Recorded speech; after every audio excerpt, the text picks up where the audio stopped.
कि उसे डाली पर भरोसा है, बल्कि इसलिए कि उसे अपने पंखों पर भरोसा है। अपने ऊपर विश्वास, अपने ऊपर भरोसा। और मित्रों, आज टेक्नोलॉजी की अगर बात करें तो भारत के प्रवासी युवाओं ने इंजीनियरिंग और टेक्नोलॉजी के क्षेत्र में अपनी प्रतिभा के दम पर न केवल अपना लोहा मनवाया है, बल्कि कई स्थानों पर ऐसी स्थिति निर्मित हो गई है कि यदि भारतीय ना हो तो कंपनियों का काम ही ठप हो जाए।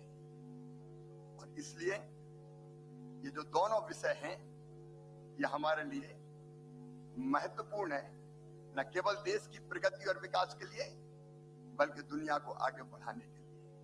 और प्रधानमंत्री जी के नेतृत्व में भारत के युवा आज सर्वश्रेष्ठ देने का काम कर रहे हैं। खेलो इंडिया से लेके स्टार्टअप इंडिया तक, स्किल इंडिया से लेके मेक इन इंडिया तक, अटल टिंकरिंग लैब से लेकर 5G टेक्नोलॉजी तक, हर क्षेत्र में भारतीय युवाओं ने अपनी प्रतिभा के बल पर नए रिकॉर्ड स्थापित किए। अभी अनुराग जी बता रहे थे 100 से अधिक स्टार्टअप को यूनिकॉर्न और 4 स्टार्टअप्स को डेकाकॉर्न बनाया। ये इंदौर, अकेले इंदौर में 1500 से ज्यादा स्टार्टअप्स यहाँ के नौजवानों ने प्रारंभ किए हैं। और मध्य प्रदेश के गांव-गांव से नौजवान निकल रहे हैं अपने इनोवेटिव आइडियाज लेके। लगातार जो बातें अनुराग जी ने कही मैं दोहराना नहीं चाहता, लगातार भारत आगे बढ़ रहा है और मध्य प्रदेश लगातार प्रयास कर रहा है। मैं आज गर्व के साथ बताना चाहता हूँ, मध्य प्रदेश की विकास दर करंट प्राइजेज पे समय 19.76% है। हम लगातार आगे बढ़ रहे हैं इनोवेटिव आइडियाज को लेके। यूथ पॉलिसी मध्य प्रदेश अब हम नहीं बनाने वाले हैं। अनेकों क्षेत्रों में, चाहे वो शिक्षा की गुणवत्ता हो, चाहे वो मध्य प्रदेश को स्किल करना हो, global skill park Madhya Pradesh में बन रहा है। हमारी आइडियाज को हमने बेहतर करने का प्रयास किया है। एक नहीं, ऐसे अनेकों प्रयास मध्य प्रदेश में भी निरंतर जारी है। मैं एक बार फिर आप सबका मध्य प्रदेश की धरती पर हृदय से स्वागत करता हूं। और अनुराग जी ने कहा है सराफा जाना मत भूलना, लेकिन 56 दुकान भी जरूर जाना।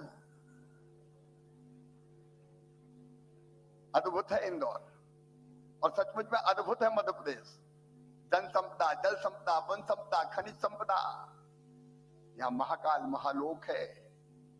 जाना, लेकिन शाम के समय जरूर जाना। रात में महाकाल महाराज की छटा अद्भुत होती है। यहाँ ओमकारेश्वर है, 2 ज्योतिर्लिंग, 3 वर्ल्ड हेरिटेज, 11 टाइगर पार्क है हमारे। और टाइगर पार्क भी ऐसे कि कई बार टाइगर से हैंडशेक करने की नौबत आ जाती है। मध्य प्रदेश टाइगर स्टेट है, मध्य प्रदेश लेपर्ड स्टेट है, मध्य प्रदेश बल्चर स्टेट है, और अब तो मध्य प्रदेश चीता स्टेट भी बन गया है।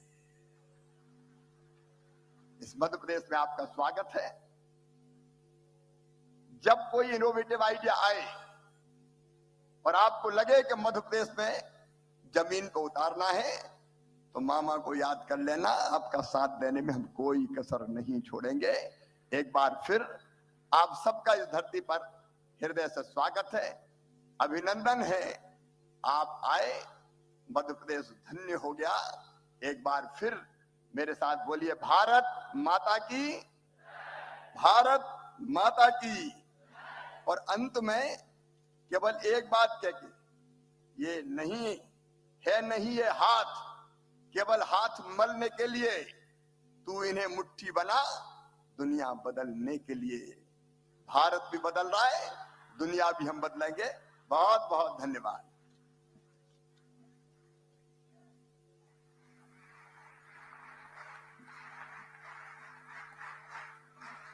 बहुत बहुत धन्यवाद माननीय मुख्यमंत्री मध्य प्रदेश श्री शिवराज सिंह चौहान जी। हिंदुस्तान का दिल मध्य प्रदेश में आप इस वक्त हैं, सबसे स्वच्छ शहर भारत का इंदौर में।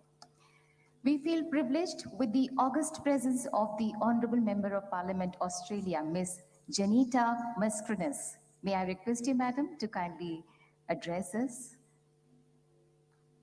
जोरदार तालियों से स्वागत हमारी guest of honour. Namaste and Dhanyavad. I would like to acknowledge the External Affairs Minister, Dr. Jay Shankar, for his invitation to present today. I feel very privileged to be here. I acknowledge the Honourable Shri Shivraj Singh Chouhan, Chief Minister, Madhya Pradesh, for hosting us in this beautiful state. I'd like to thank the Minister for Youth Affairs, the Honourable Shivraj Singh Chouhan. I thank him for the opportunity to be here to address the youth plenary session. And to His Excellency, Prime Minister Narendra Modi, it is a great honour to be back here in incredible India. Australia's relationship has never been closer. The Indian community is our fastest growing diaspora, and our nations have shared interests, challenges, perspectives, and a strong belief in democracy. I know that my Australian Prime Minister, the Honourable Anthony Albanese, is looking forward to visiting India later this year. India, for me, is a kaleidoscope of colours, culture and senses. I was 15 years old when I first travelled to India. Honestly, I felt trepidatious and was unsure what to expect. There were several impressions that India gave me. The first, my extended family had so much love to give, even though I lived overseas. We are close, and my Indian cousin Noel has travelled to join me here.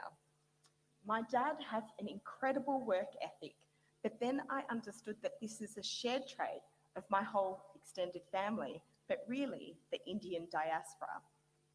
There is so much vibrancy and colour here, whether that be the clothes we wear or the food we eat. Finally, I remember the kindness strangers gave me just because of my grandmother's reputation for Lisa Dad as a kind and giving woman.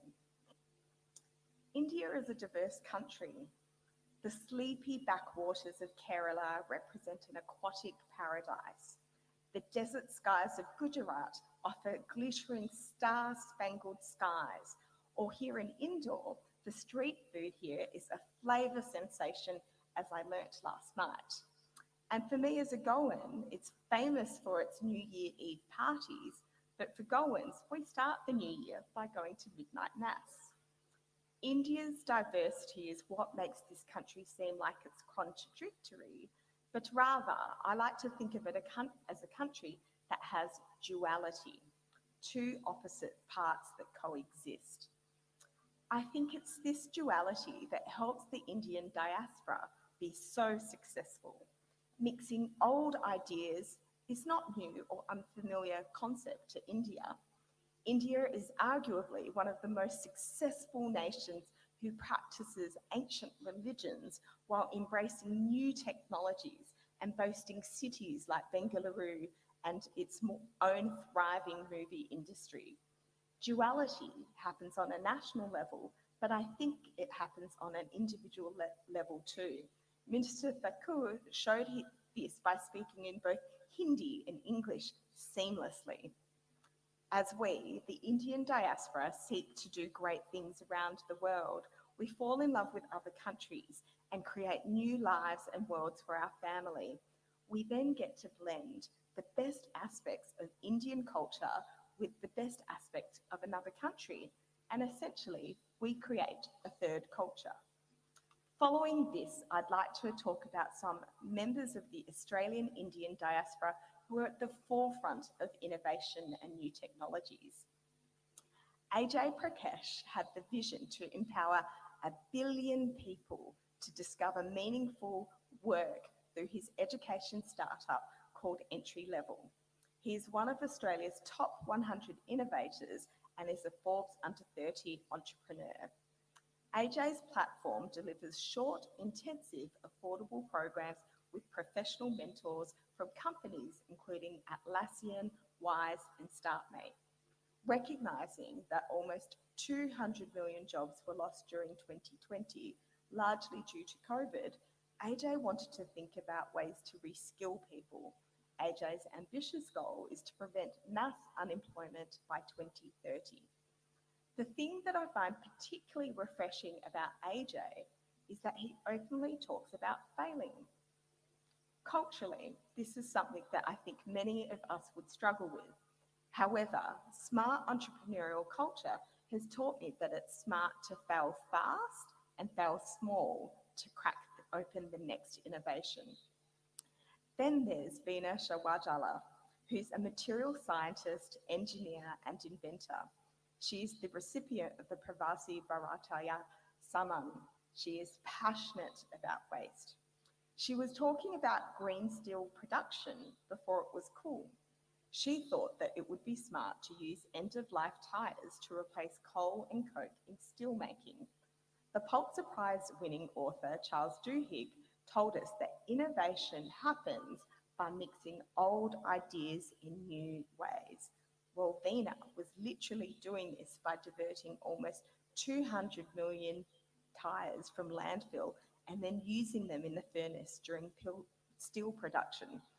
This reduces costs and reduces greenhouse gas emissions. Talking about net zero emissions, that's quite an accepted term worldwide. In time, we will talk about net zero waste, aka the circular economy. So for manufacturers in the audience, I ask, can your products be repaired? Or even better, can they be upgraded or retrofitted? And once your product reaches the end of its life, can it be recycled or repurposed? The final person I'll talk about is an engineer from Australia who has worked in climate change the last 12 years. Her dad, Jose, an Indian metalworker, wanted to migrate from Kenya to Australia. Australia had a skills shortage. However, the Australian embassy explained to Jose that he had the right skills but had the wrong colour skin. Back then, the White Australia policy existed. Eventually, successive Australian governments dismantled this policy and Jose migrated to Australia with his wife and daughter. They lived in a multicultural mining town called Kambalda, where all cultures were celebrated. His youngest daughter was born in Australia and studied engineering and worked on the mines. She had a passionate and worked in climate change action for 12 years. She helped large companies reduce their carbon footprint. She loved her work and became the team leader. The policy environment was tough. In Western Australia, there are currently floods in the north, while in the south there are bushfire warnings. I am sure that we would all agree that climate change is wreaking havoc across the world. Action by the Parliament was required. She was asked if she would run in the federal election to become a Member of Parliament. She was a mum of a 2- and 5-year-old. Federal politicians in Australia are required to be in Canberra, the capital, for almost half the year. The person I describe above is me. This is where I will share that my husband is my biggest supporter. He believed that I could win and make a positive difference in Australia, but equally, he was not daunted on needing to lead parent alone for half the year. Having a supportive partner is invaluable. When deciding on whether to run or not, I reflected on my family's history and recognised that politics can be personal, powerful, and transformative. My Australian story would not be possible if it wasn't for the Australian government wanting to become the world's most successful multicultural nation. And in the end, I decided to do what mattered. Last year, Australia voted to change the government. So how on earth did I get elected up? Well, we all know that Indians in the Indian diaspora have a tremendous work ethic. And as the Minister explained before, we have an unflinching spirit. My team and I knocked on 45,000 doors. For the first time in 5 terms, I won the seat of Swan. I became the first woman and the first person of colour to be elected to that seat in its 101 history.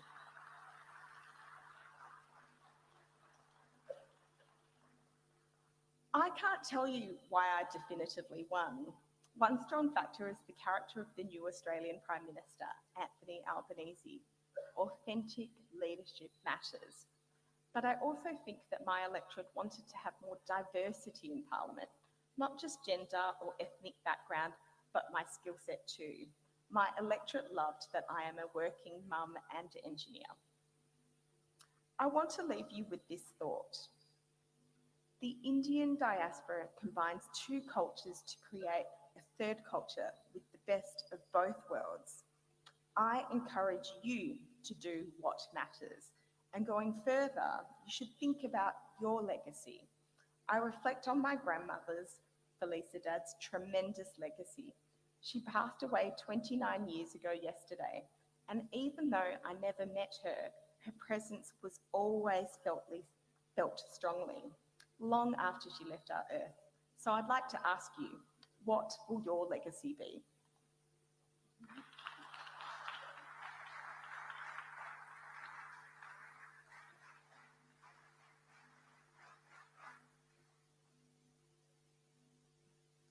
Thank you so much, madam. Thank you so much. बाहरी देशों या विश्व के किसी बड़े मंच पर हमारे भारत देश के बारे में पेचीदा सवालों के सटीक तथा निरुत्तर कर देने वाले जवाब यदि आप सुने तो बेशक वो आवाज हमारे विदेश मंत्री अनन्य राष्ट्रभक्त माननीय डॉक्टर एस जयशंकर जी की ही होती है, जो माननीय प्रधानमंत्री जी की विजनरी लीडरशिप में सफल विदेश नीति को अंजाम दे रहे हैं. May I request Honorable External Affairs Minister Dr. S. Jaishankar ji to kindly address us and show us the way forward.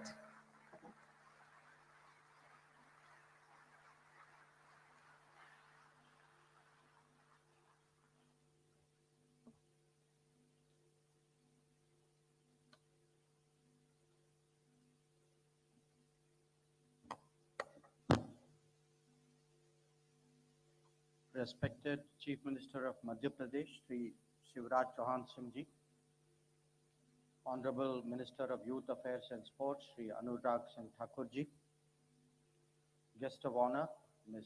Zaneta Mascarenhas, Member of Parliament, Australia, my ministerial colleagues in the Foreign Ministry, Sri Muralidharan ji, Srimati Meenakshi Lekhi ji, Dr. Ranjan ji, Minister of State for Youth Affairs, Sri Nishit Pramanik ji,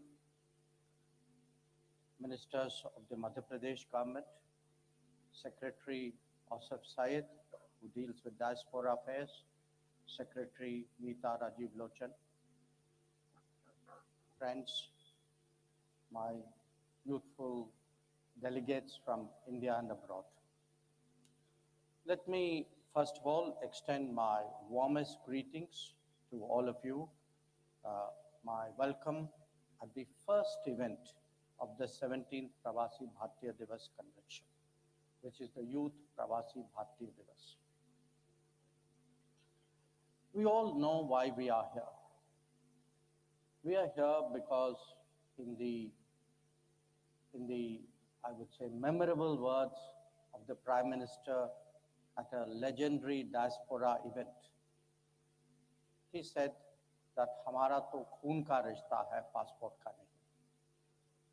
And that one phrase, I think, captures the entire complexity of a relationship that we have today with 34 million people of Indian origin and non-resident Indians abroad. And that is what brings us here every 2 years for this convention. So even as we meet here, there are many who are not here with us today, but who are watching it, who will take heart from what we are doing, who will be enthused by the renewal of this relationship. And so that is a larger emotion which will definitely be in all our minds over the next 3 days. We have also gathered here as India marks 75 years of independence and prepares for the next 25 years ahead. This is an era where we are increasingly confident about our prospects, and when we seek to connect more closely with the Indian community, with the international community. And that is why I'm particularly glad to see that the guest of honor today is from our Quad partner, our Indo-Pacific partner, Australia. Today's session is devoted to assessing the progress in connecting with the diaspora, and obviously with a special focus on the role and contribution of the youth. Now, before I come to the subject, I think I would be remiss if I did not thank the Honorable Chief Minister, Shivraj Ji, and the government of Madhya Pradesh, his whole team, because people have spoken about Indore as the cleanest city. I think all of you already know it is the city with the largest heart, the warmest feeling, the greatest hospitality. And I have not yet been to Sarafa Bazaar, but I went to Chappan Dukan yesterday. And I think I met some of you out there yesterday night. So those of you who haven't been there, I can vouch for it. So please make it a point definitely to go there. Now you all know that India has the largest diaspora in the world, and many would say the most talented. But what is perhaps unique about us is the intensity of the bonding between the community abroad and the motherland. And that is a two-way street which is promoted particularly by activities like the Pravasi Bharatiya Divas. This relationship was very much in evidence amidst the challenges of the COVID pandemic. On its part, the Government of India undertook the Vande Bharat mission and the Vaccine Maitri initiative, which were focused significantly on our diaspora-centered partners. We recognize too the tremendous response that we got from the PIO NRI community during the most difficult moments of our own COVID experience. So as we meet today, I can truly say that our bonds have become even stronger as a result of all the trials and tribulations that we went through during the COVID period. Now, those of you who are coming to India after a gap would surely notice the many changes that have taken place, I would say in the last 8 years, but especially in the last 3 years. Notable among them is the extraordinary scale of digital delivery that has made possible access to social benefits, and that too without leakage. Equally evident is the improved health infrastructure, and indeed the greater awareness and expectations on that score.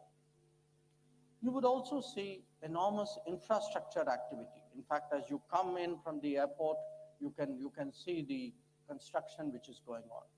And these are propelled by the Prime Minister's Gati Shakti initiative. But most of all, you would sense the optimism in our society and the highlighting of the role of the youth. Whether it is startups or sports, whether it is technology usage or tourism, the energies of young India are increasingly visible.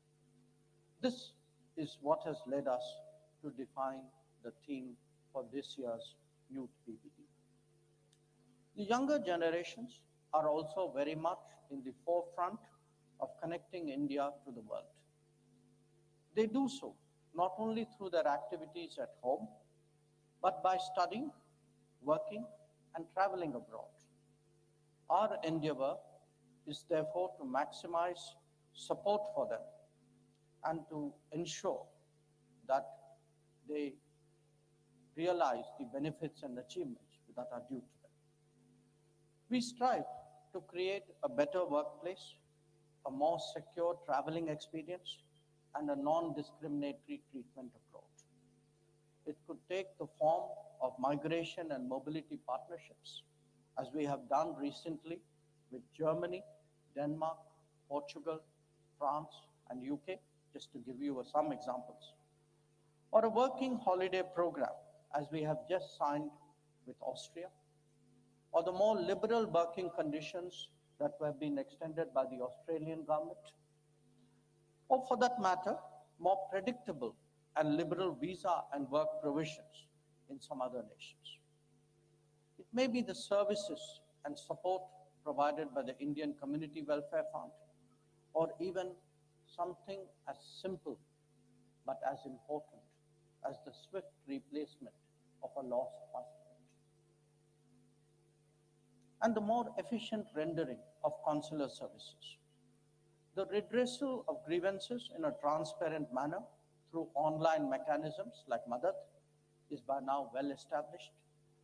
The biggest difference, however, is the higher standing of India and the stronger relationship that we have established with virtually every nation that hosts our community.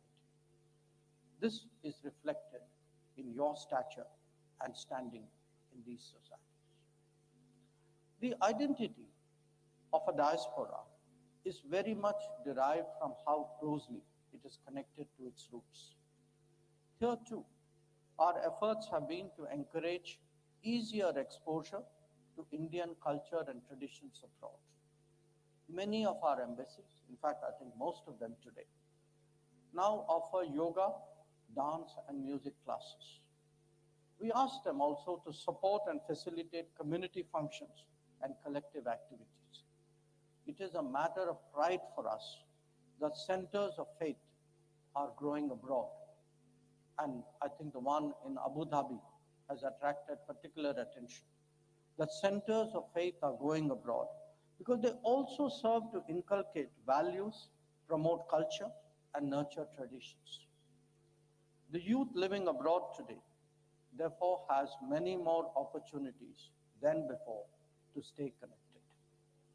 Having said that, we believe that this is never enough by itself. There is always room for improvement in schemes like the Know India program that we intend to expand, the Bharat Ko Janiye quiz, and the scholarship program for diaspora children. It is also our expectation that the new education policy will create more pathways for a deeper involvement of the diaspora, and you will be hearing from my colleague, Sri Dharmendra Pradhan ji, about this in the coming days.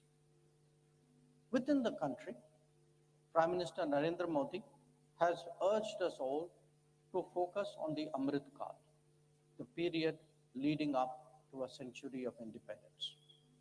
It is important that the Indian community abroad also does the same. They would be justified in asking themselves, how can they make a difference to India's future? In the past, the answers may have been more in the realm of resources and opportunities. Today, it is in the era of a knowledge economy. It is much more in a world of technology, of ideas, and of innovation. So my message to you today is that India is changing in front of our eyes, and at a pace and manner that is unprecedented. We have a leadership that is providing both the vision and the guidance to emerge as a leading power in the days ahead. I'm very confident that the Indian youth at home and abroad will take up the challenge and help to propel this country to greater heights. Thank you, and Jai Hind.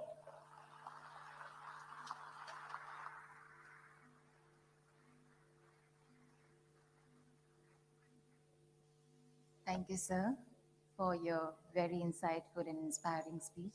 Thank you so much. May I now call upon Ms. Meeta Rajiv Lochan, Secretary, Department of Youth Affairs, to kindly propose vote of thanks. कृपया आभार प्रकट करें.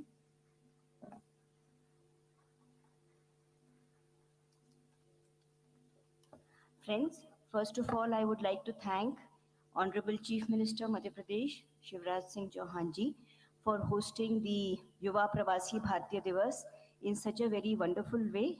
He is a most dynamic Chief Minister. We only have to go out on the streets of Indore to see the impact of the work done by him and his team. Thank you, sir, for making this such a memorable event and for making everyone here feel so welcome and so comfortable in the highest traditions of Indian hospitality. Next, I would like to thank Honorable Union Affairs Minister for Youth Affairs and Sports, Anurag Singh Thakur sir, for his constant guidance and support. Sir's dynamism and energy is very visible in the way that the landscape of youth affairs and sports in India has changed. If Indian athletes have received so many accolades and have won so many prizes in the recent past, that has everything to do with his energy and his constant guidance and support. Thank you, sir. It is an absolute honor, friends, today to have with us Honorable External Affairs Minister, Dr. Subramaniam Jaishankar. Dr. Jaishankar has changed the narrative of Indian foreign policy. If countries across the world look up to India today, that has everything to do with him. We as Indians feel so proud, sir, when we hear you speak, and it is wonderful to have you with us today. All those present would benefit from your enormous experience and wisdom. Very grateful. Thanks to you. I would also like to thank Honorable Minister of State, Shri Nishit Pramanik ji, for his guidance and support. Thank you to Ms. Zaneta Mascarenhas, Member of Parliament from Australia, for coming here and being with us and sharing her experiences on this occasion. Thank you, Madam. I would also like to thank Secretary, Ministry of External Affairs, Dr. Asaf Saeed, and the entire contingent of the MEA for helping us to organize this function. Thank you.